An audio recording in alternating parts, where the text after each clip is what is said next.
નમસ્કાર, હું છું વિનોદ રાઠવા, ગામ વનાર, તાલુકો જિલ્લો છોટાઉદેપુર અને શિક્ષક તરીકે કામ કરું છું અને હાલ સાથે સાથે ખેતીનું પણ કામ કરું છું.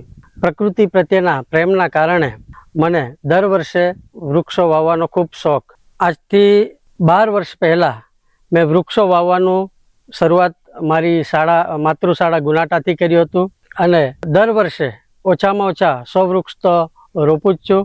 અને છેલ્લા 5 વર્ષમાં મેં મારા ફાર્મમાં 2000 જેટલા વૃક્ષોનું વાવેતર કર્યું હતું, જેમાં ખાસ કરીને આંબો, આંબળા, જાંબુ, જામફળ, નગોડ, નીલગિરી, સાગ વગેરે થઈને 2000 જેટલા છોડવા જે આજની તારીખમાં વટવૃક્ષ બની ગયા છે. વૃક્ષો આપણને ઓક્સિજન જ નહીં પરંતુ પૃથ્વી પરના દરેક સજીવના અસ્તિત્વનો રખેવાળ છે અને ધરતી માતાનું ઘરેણું છે. આજે ગ્લોબલ વોર્મિંગના કારણે પર્યાવરણમાં ખલેલ પહોંચી છે, ત્યારે આપણે સૌ સાથે મળી વૃક્ષો વાવીએ અને પર્યાવરણનું જતન કરીએ.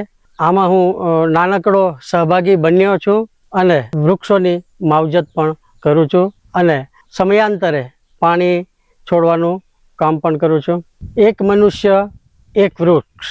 જો આપણે વૃક્ષો તો વાવીએ છીએ પરંતુ તેનું જતન કરવું ખૂબ જરૂરી છે. અને અંતમાં મારે દરેક ખેડૂત મિત્રોને એટલો સંદેશ આપવો છે કે આપણા ખેતરના શેડે સાગ છે, આંબો છે જેવા કિંમતી વૃક્ષો શેડામાં વાવો અને તેનું જતન કરો, જેથી આપણું જમીનનું ધોવાણ પણ અટકશે અને પર્યાવરણ પણ સુરક્ષિત થશે.